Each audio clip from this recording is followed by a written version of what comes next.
Hey Gajanan, Ganeshaya Namastubhyam, He Rambai Ekadantini, Swanandavasini Tubhyam, Brahmanaspataye Namaha. With humble pranams to all Paramacharyas, Acharyas and Gurus, let us continue our study into Jnanasara from where we left off in the last session. After answering to questions from Sanaka, now Uddalaka asked, how do those who are in a state devoid of yoga shanti experience it? Now, Uddalaka is in conversation with Brahma, and Brahma is narrating conversations which he heard from several other places. The last session we saw this conversation between Shiva, who was answering questions from Skanda, that is Kartikeya, Sanaka, and others who are seated before him. Now, Uddalaka is coming back to Brahmadeva and he's asking, who are in those states of yoga, what is the kind of shanti or peace that they experience? O Padmaja, that is the one who was born from the lotus, Brahmadeva, what did Vishnu tell you regarding attaining that state? At the holy Siddhashram, great yogis such as Sanaka and others did practices and observed contemplation on the Mahavakyas and tried to imbibe or embody those experiences. Vishnu also did severe penance for establishing himself in the super-conscious meditative union, that is Samprajnat Samadhi. Devarishi Narad also, when he was distressed from doing intense penance, he had approached Brahmadeva. Remember here, Brahma is the Supreme Paramatman Brahma, whose name got later changed to Brahmanaspati, and later, with the establishment of Svarga Svananda in Kailash, he came to be called as Ganesha or Ganapati or Vighnesha or Vinayaka, differently in different parts of the world, according to the incarnations that he took and the places where he incarnated.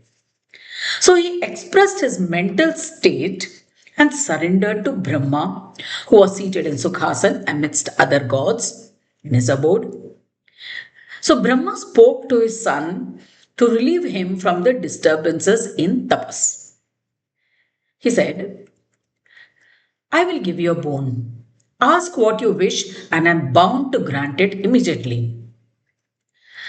Now Sanaka asked, according to the Mahavakyas, you occupy the position of Tvam-pada. Since only Akar aspect is with you, you are not complete Tvam-pada. As such, what benefit will I get from the boon from you? For attaining liberation, I will still have to meditate like the yogis for a positive outcome. After some time, they went to the abode of Vishnu. Now here, we must understand that Tvam Pada, the Tat Pada is the unmanifest aspect, Tvam Pada is a manifest aspect.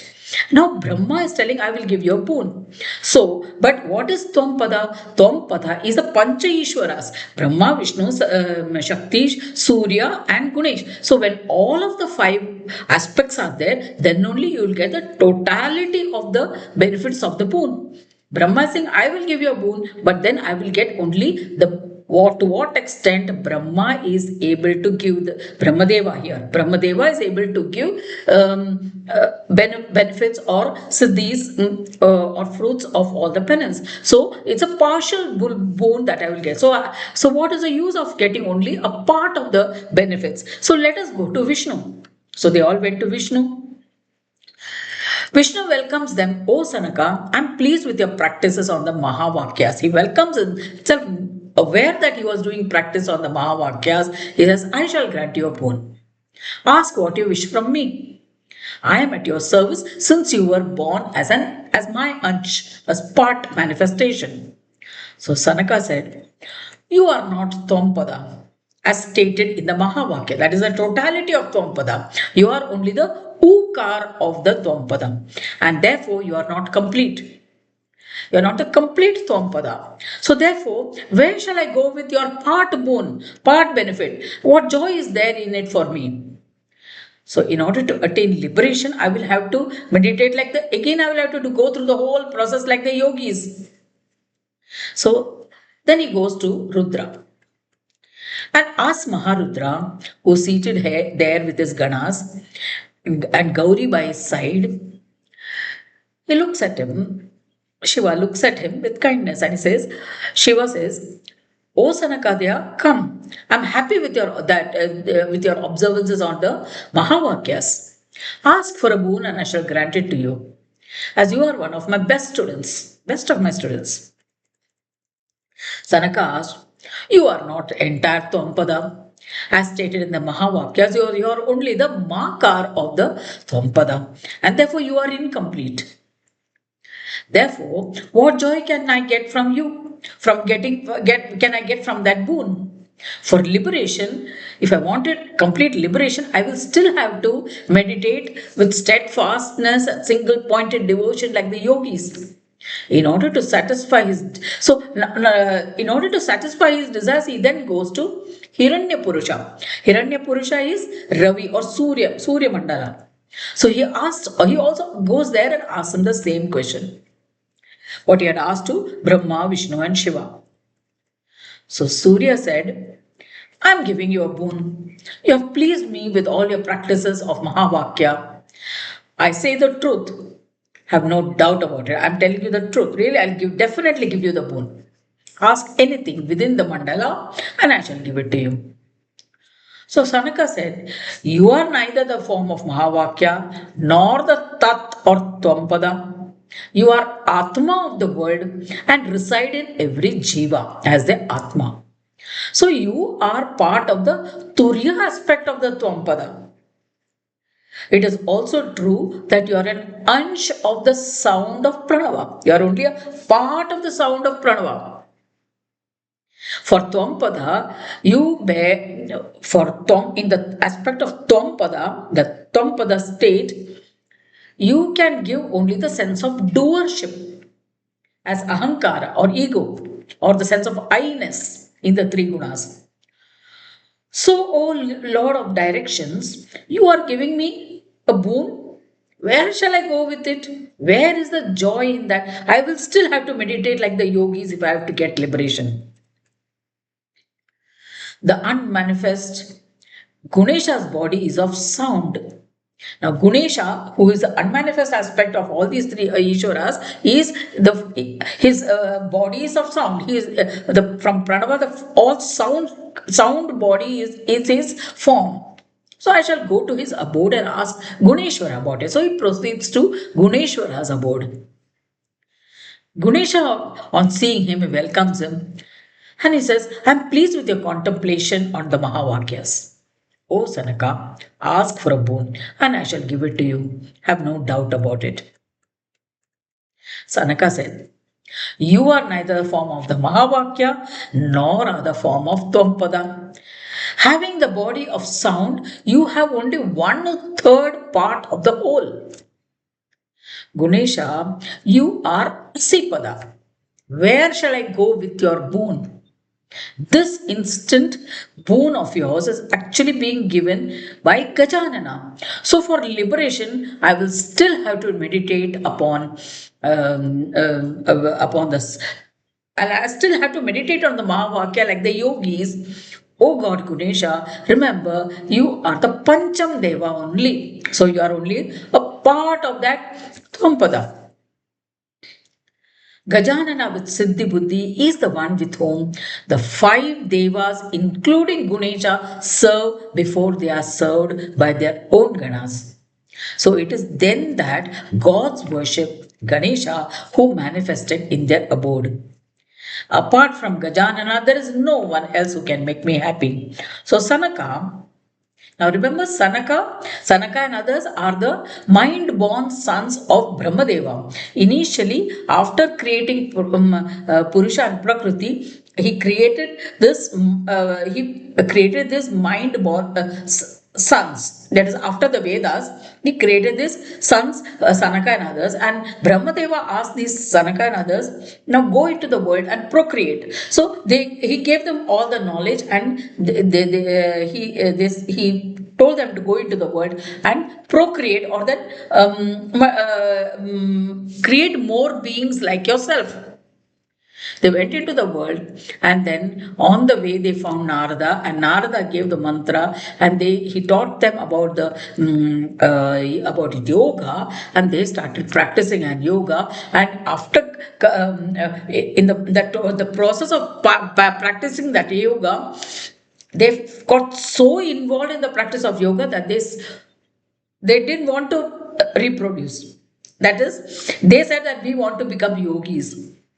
So that was how this conversation led up to. So now they are telling about the Tvam-pada. Again, here the conversation is going into more detail about the practices of their yogic practices.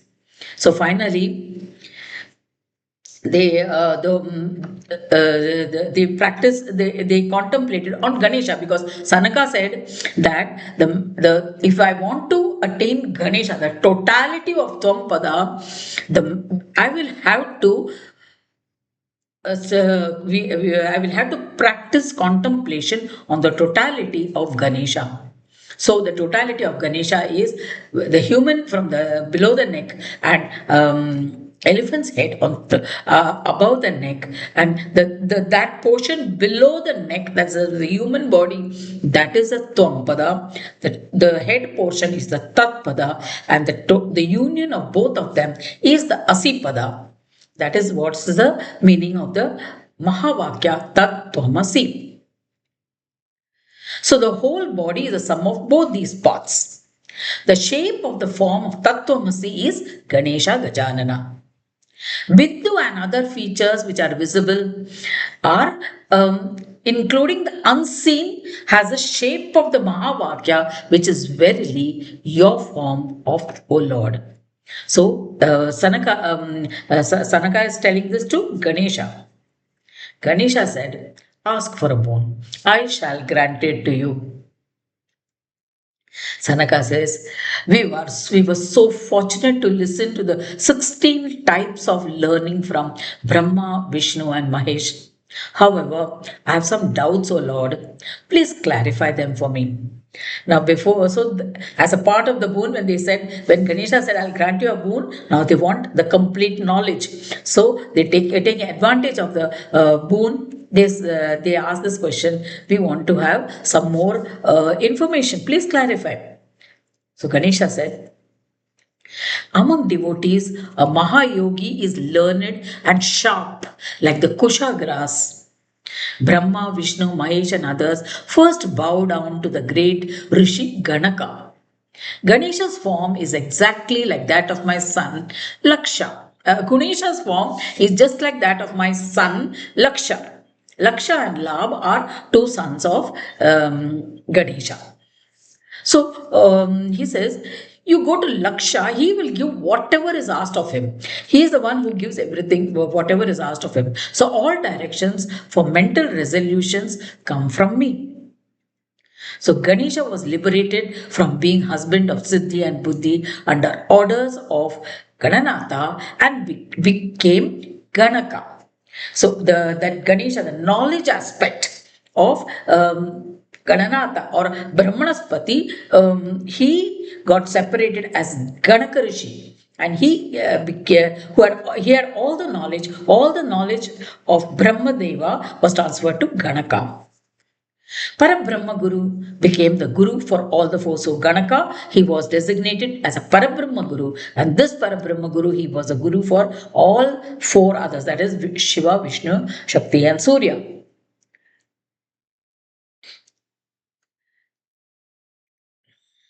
So he gives guidance as to how you should meditate to get the knowledge of these four to get knowledge of Ganesha, totality of Ganesha. So he says, sit facing southwards for meditating on the brilliant Ganesha or Ganesha, you can say. Sit facing north, because Ganesha and Ganesha is the same term is used interchangeably, because he is the Ansh or the Turiya aspect of manifestation.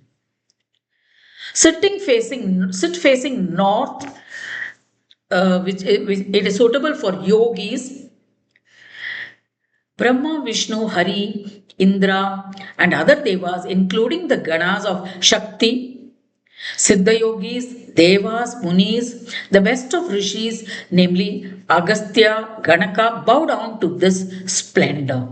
It is to this Paramaguru that Sanaka and others bowed down wholeheartedly after getting all their doubts clarified. Sanaka is asking Ganaka, teacher, tell us about the features of Brahma. So Ganaka said, the Supreme is beyond the three padas indicated by Tat Twam Asi. He is established in the glory of the self, which is devoid of mind and speech, and established in yogic peace. Now, devoid of mind and speech means beyond mind and speech. Beyond mind and speech means that which cannot be understood or comprehended by the mind, and that which cannot be expressed in words. So that is the meaning of the true form of Ganesha, which is Brahmanaspati Ganesha, which is beyond mind and speech. And he is established in complete yogic peace, Purna Yoga Shanti. The Shrutis say that he is made up of earth, and therefore he is Bhuma Rupam Brahma. He is blamed for division into three padas indicated by Tat Twam Asi. Blamed for division means he descended. He descended by dividing himself into three parts as Tat Twam Asi. His form as Vinayaki Mahamaya is the self-knowing, and for fulfillment of the first blame, she perceives things differently. That is, when Brahmanaspati wanted to know himself, he created a reflection, and that reflection was the Mahamaya, who is self-knowing. Means it's just knowingness itself. The Shrutis describe her to be dualistic in nature, or one who causes delusions, and one who not only causes the delusions but also supports the delusions. It is the opinion of Mahasiddhi. It is opinion. It means it's generally believed in the Vedas that it is Mahasiddhi who creates the delusions, and Buddhi is the support. Buddhi, the intellect, supports means it acts. She acts on the delusions created by Siddhi. How does this Mahamaya work? That's what is explained here. Mahamaya aspect has two parts, two Shaktis of Brahmanaspati, that is Siddhi and Buddhi. Siddhi is creating illusions or delusions, and Buddhi is the intellect that acts on those delusions. So Siddhi and Buddhi manifested from Brahma is verily the Atma itself. Being the first blamed in Vedas, he is said to have become like wood. The head of the self-knowing conscious Svananda Brahma is Buddhi, while the body is Siddhi. There are lakhs of creatures consisting of both the knowledgeable and the ignorant, which is created by the conscious dual nature of Maya. So this Mahamaya created innumerable names and forms, which some of them have the sense of knowledge, some have little knowledge, some have more, and generally many are ignorant or inert also. Vedas and other texts described Vidya or knowledge as an aspect of Swananda, which is Satchidananda, that is truth, consciousness, Sat, Chit, Ananda, that is truth, consciousness, and bliss. And that terminology is Maya without any tools, that is, it is the unmanifest aspect of Maya. What is Vidya? Vidya means knowledge or knowing. It is a reflection of Brahma that is pure and devoid of any gunas. So knowledge has no gunas. Paramatma, the Supreme Brahma, has a head of an elephant, which symbolizes Supreme Nirguna, that is, without any attributes. There is no qualities, there is no dualities there. Being invisible, it is known only to yogis. Yogis only know the unmanifest portion. Symbolically, when we want to create an idol or a picture or visualize a form, we give the aspect of an elephant's head. Although contrastingly, I mean, elephant is a most intelligent creature. So it's giving the head of an elephant to Ganesha and saying that he is beyond, it is devoid of any knowing or which cannot be understood by mind and cannot be expressed in words. It is like it is anomaly. It's but then it symbolizes supreme nirguna, that is, knowledge as such has no gunas. We can't say this is inferior knowledge, this is superior knowledge, or it has any particular quality. This is thick, this is thin, this is any. No, knowledge, knowing is just a knowingness.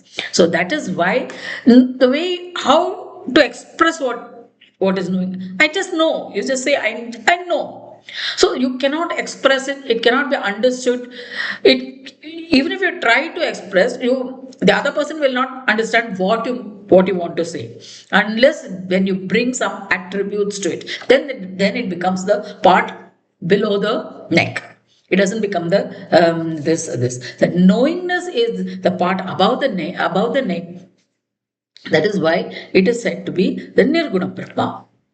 Being invisible, it's only known to yogis who in their imagination give the name Maya, Vidya, and then they say it is Bindu, and it becomes a Bindu aspect of the Pranava Om. So this fourfold universe of the world, which is stated as padas or states, have come from that Bindu aspect of Pranava. Purna Omkar Brahma is Pranavam with gunas. The individual soul equipped with qualities is essential for his existence. Being invisible and existing only in name, in the imagination of a yogi, the Twampada is Saguna, while the Tatpada is Nirguna. So, when yogis in their meditation and contemplation, they reach a state of visualizing the invisible, or that is when they know the invisible, that is a Tatpada. And when they are able to visualize with attributes, that is the Twampada. So although this is dual in nature, it is so the Supreme Brahma is beyond both these dual qualities. That is a state of Asipada, beingness, the totality of beingness. So that Brahma is called Swananda. Swananda, the beingness. So it's a state of, though it is said bliss, bliss means Ananda. Ananda means it's joy when we say it is joy, it becomes relative to some quality, a guna. So then that will not be a proper word. So bliss or ananda, in fact ananda or eternity, when there's something is eternal, there's a sense of absolute peace. That's the bliss of that peace which is expressed by the Asipada. So it is the Tatpada Brahma, and which exists as the earth whose nature is yogic peace according to Smritis. These four types of Brahma are all defined in the Vedas. The Supreme Brahma, who is addressed as Swananda Brahma, this Supreme Paramatma Brahma is expressed as Swananda Brahma because he is established in the Ananda of his self. Of his own self, he is in that blissful state, which includes Guna and Nirguna, and itself is beyond that Guna and Nirguna. So that Asipada form of Sat Brahma is engaged in various kinds of plays. So that is plays means all activities that goes on in this world. He exists in all of them inherently. So Saguna is engaged in the world of forms as pranava, sound. Nirguna aspect of the Supreme Brahma illuminates that, which means consciousness. Swananda plays about in this world through Saguna and Nirguna aspects, and therefore the Shrutis say, so all these attributes are like tools for the Supreme Brahma to be present in this world as the world. There's nothing other than Nirguna mentioned in the Vedas for the purpose of dealing in the world. And therefore, there is none other than the Pancham Deva in this fourfold form of creation. Besides the four types of Brahma, these four types of Brahma regulate the world according to the duties assigned to them by the Parabrahma. So Sanaka is asking, oh best of teachers, to Kanaka is asking Ganaka Rishi, oh best of teachers, please tell me about the nature of Ishvara. So Ganaka says, the one Supreme Brahma was total Omkar, Purna Omkar, himself assumed the qualities of Mahamaya, that is dual, the Saguna, the Sattva, Rajas and Tamas, and got himself divided into the five gods or Ishvaras. The Mahamaya was initially in the form of sound, and it was absolute pure Sattva, Shuddha Sattva. From this, Brahmamaya endowed with this three qualities. So, from that Brahmamaya, three qualities came. Shuddha Sattva say three qualities, that is Sattva, Rajas and Tamas. Brahma Maya endowed with these three qualities, it is with the power of Maya that Purusha is in the Turiya state. So from Brahma, from the Shuddha Sattva Maya, Brahma Deva, the creator, was able to create the Purusha, the primordial Purusha, who was in the Turiya state or the unmanifest state. Ganesha is that unmanifest state of Turiya Purusha, and is the primordial cause. So he is the Karana Purusha, that the causal body. Maya with the predominant. Then Maya, when the tamasic aspect of Maya became earth, the causal body addressed as Ishvara. Vedas proclaim that Supreme Brahma alone is the primordial cause of both the gross, subtle creation, and therefore Ishvara is considered as two entities in Vedas. That is why Advaita, that is dualistic aspect, the gross aspect and the subtle aspect is described in the Vedas by Munis. The collective with the subtle body is called Hiranyagarbha. The subtle body is known as Hiranyagarbha or the cosmic womb, while the collective gross body is known as Virata Purusha as per the Shrutis. So Sanaka is now asking, O Munishwara, please tell us about the Sankhya philosophy of the unmanifest and the other principles. How does one understand the supreme principle of space? You are an expert in the knowledge of principles, or you can say elements, the primordial elements. So, please tell us about the primordial elements in order to understand the aspects, various aspects of creation of Brahmadeva. So Ganaka replied, from the awakened state of Brahma was born Ahankara. The first thing that Brahma was created was Ahankara, or the sense of I, the ego, which carries an awakened state of self-pride. Now here self-pride means that I, the sense of I, which comes in any form. Like even when a child is born, when we try to attract attention, the child immediately is able to turn. Say no with the knowledge that it is being called or it is being addressed. And so that is because of the sense of I-ness that gets formed at the time of birth. So that is the ahankara. So in the Hiranyagarbha or in the totality in the cosmos, it is known as ahankara Brahma. Ahankara, the totality of I-ness of the Virat. Just as we as individual, each individual has a sense of I, even Brahma has a sense of I. And that I is a totality I. The I of the totality. So that is known as Mahata Ahankara, which carries a subtle sense of self-pride, and that subtle sense of self-pride is the self-pride of the dream state. The unmanifest Ishvara is the original cause of Deha. So from the unmanifest Ishvara came the manifest, which is the body. And the bearer of the self pride is also bearer of deep sleep state. So the states are awakened state, dream state, deep sleep state, and the unmanifest state, Turiya state. In all these states, there is a sense of I. So the Atma within the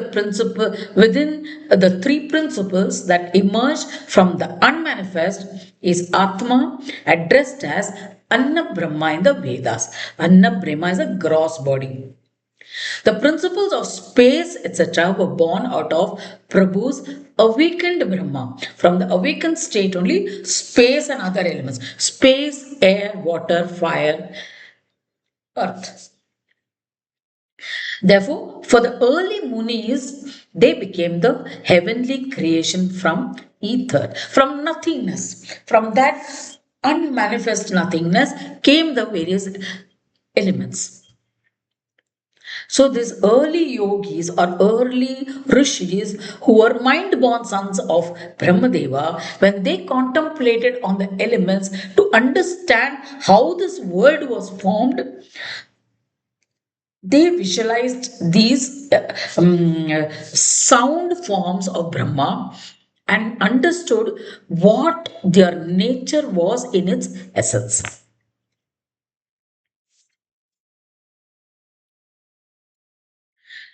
So initially from that ether, what was manifested was the space. Subtler than the space is the concealed face of Ahankara of the Ishvara's body, which the yogis say are three. So the next, after the space element where things exist, what they saw in their vision was the Ahankara, the I-ness, sense of I-ness. So that I-ness were of three types. These three are part of the undivided form of Maya, but the embodied Jivas do not use them. You can't use it.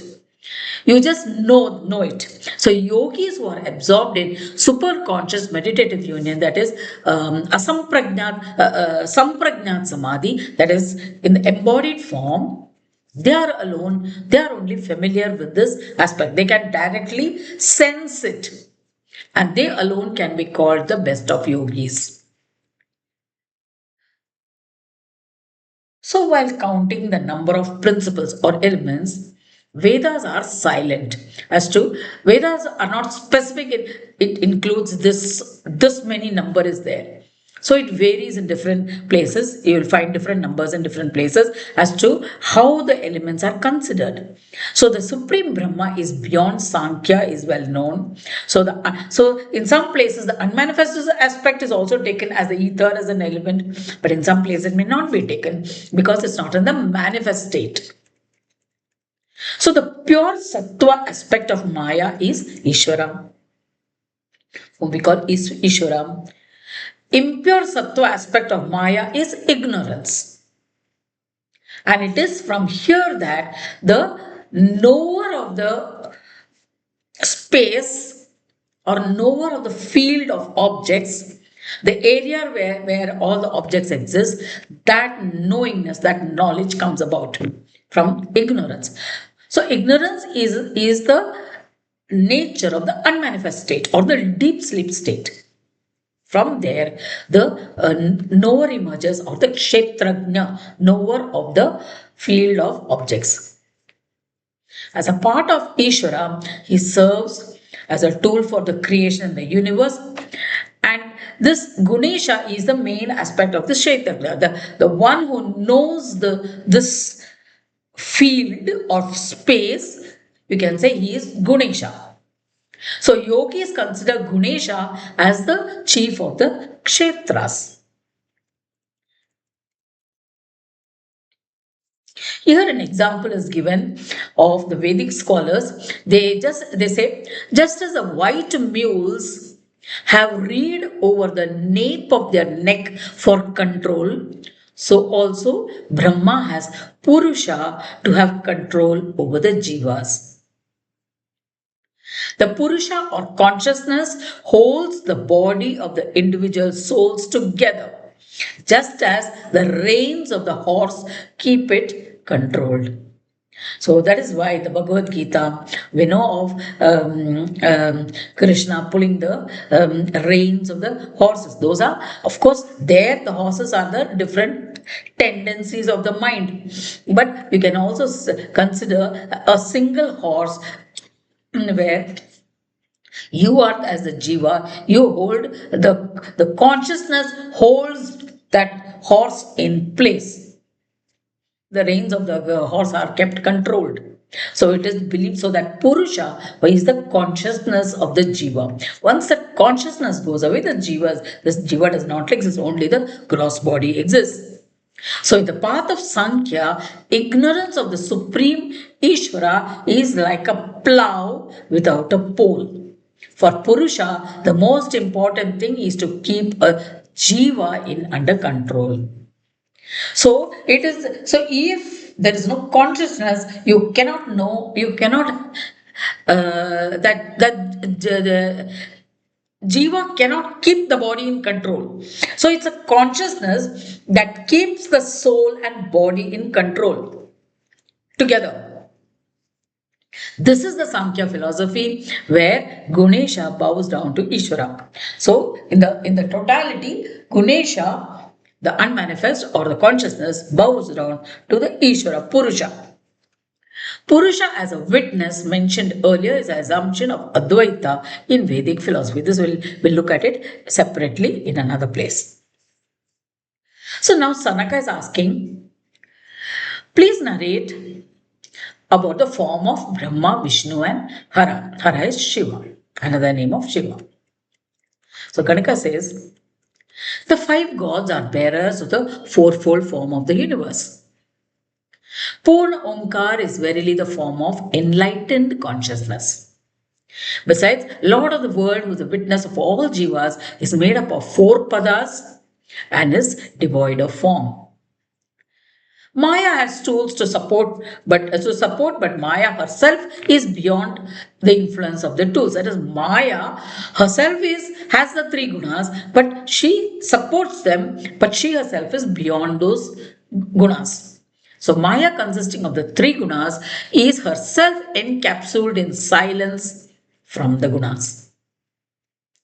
Bindu is established in the body where there is predominantly Shuddha Sattva. Shuddha Sattva, pure Sattva, is represented by Bindu. It can go there of its own free will.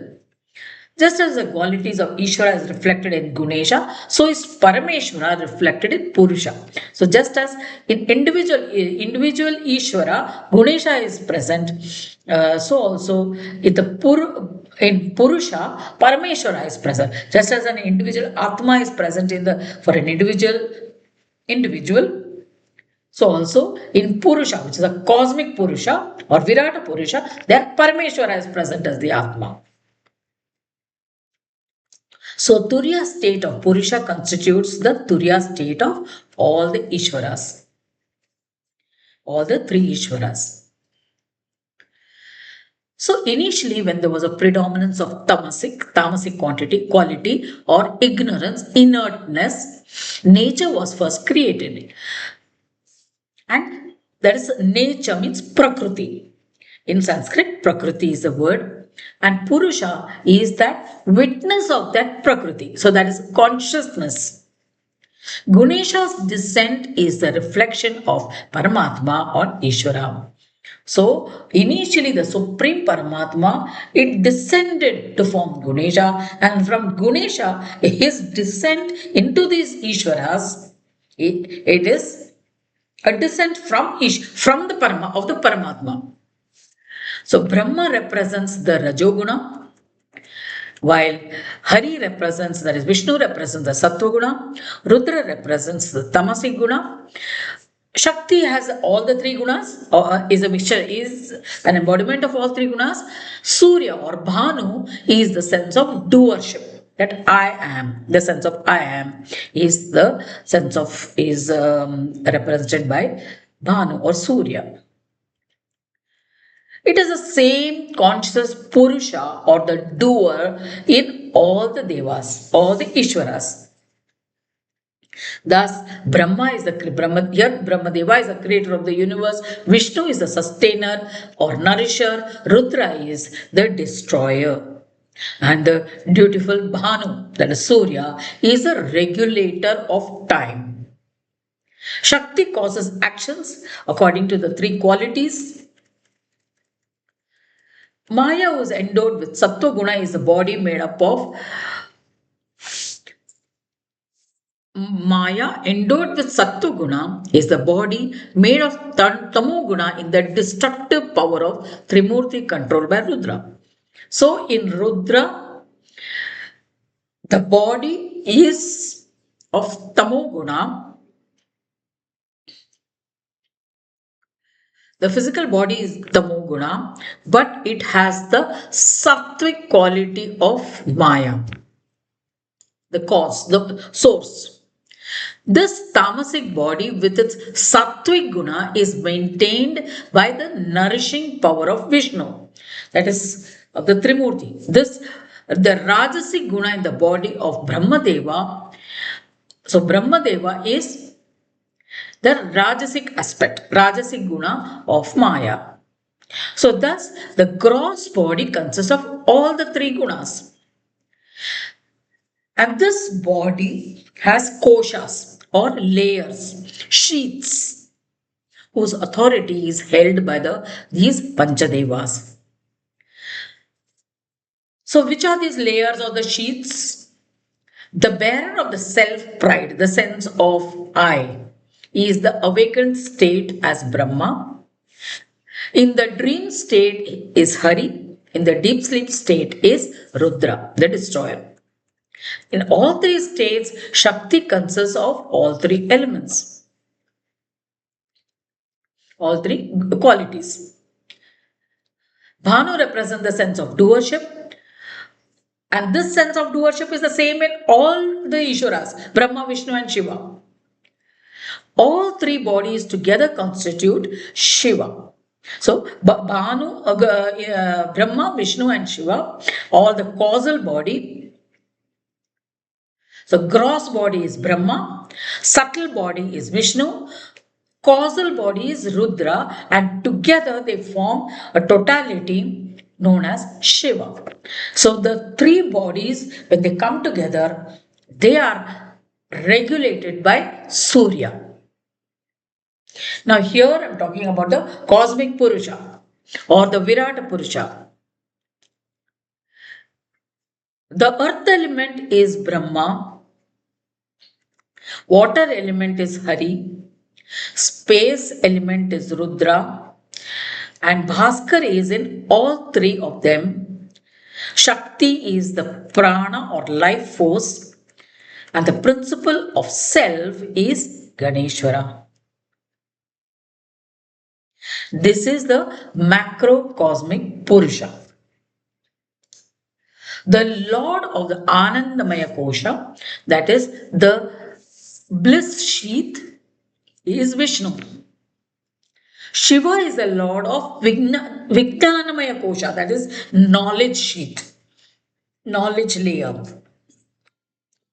Bhaskara is a lord of Manomaya Kosha or the mental sheath. Brahma is the lord of Pranamaya Kosha or the energy sheath. And the lord of Annamaya Kosha or the food sheath is Shakti or Shankari. The god who is chief among all the five gods is Shanmukha, Kala, Rudra, Isha, Neela Lohit, that is the blue and red Shiva. These are the various names of Shiva. One who resembles Rudra and has the qualities of Maharudra, he is the lord of Vijnyanamaya Kosha or the knowledge sheath. And that knowledge sheath is represented as Shanmukha, who is Rudra's son. The fiery Kala Rudra is the keeper of the deep sleep state. Now here, remember, we are looking at the Rudra aspect of the Ishvara, where his own Rudra aspect, the various features of the Rudra aspect is what is given here. So as a knowledge aspect is represented as Maharudra, what is represented by Rudra is the Lord of Vijnanamaya Kosha, the knowledge sheath. And that knowledge sheath is given the name of Shanmukha, Rudra's son. The fiery aspect or the aspect of Kala Rudra is the keeper of the deep sleep state. Hara is the god of the northeast direction, son of Neela.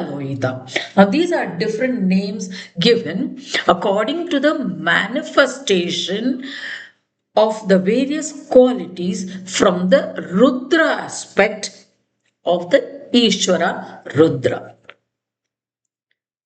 He occupies a position as a causal body. Bhagwan of Vaikunta is the god of Sattva. Now that was Rudra. Now the Vaikunta, Vishnu, he has a Sattva. He is the lord of Anandamaya Kosha or bliss sheath. And he is also known as Radha Krishna, Vishnu. He dwells in the Ksheerasagara.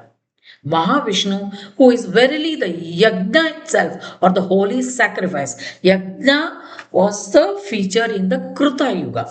In the earlier stages, in Kruta Yuga, yajna was the main function or aspect of Mahavishnu.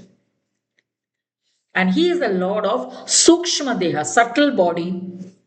He is a lord of dream state. As a lord of dream state, he is known as Janardana, whose nature is dharma or law or righteousness. Brahmadeva is the deity of the earth element. Manovati or one born from the blooming lotus of the Pranamaya Kosha. The causal body, from Pranamaya Kosha came birth as a lotus, and Manovati was born, which is the Pranamaya, the energy sheath. The energy sheath, and he lives in the Satyaloka, he is the lord of Satyaloka. He is also known as Vidhi. He is the creator Brahma who is Rajoguna in nature. When a person who leaves the body when the prana goes out of the body from the heart and stomach, he attains Brahmaloka, Satyaloka. Those with the predominance of Rajoguna and worship Trimurti of the five gods attain Brahmaloka after death according to Smritis.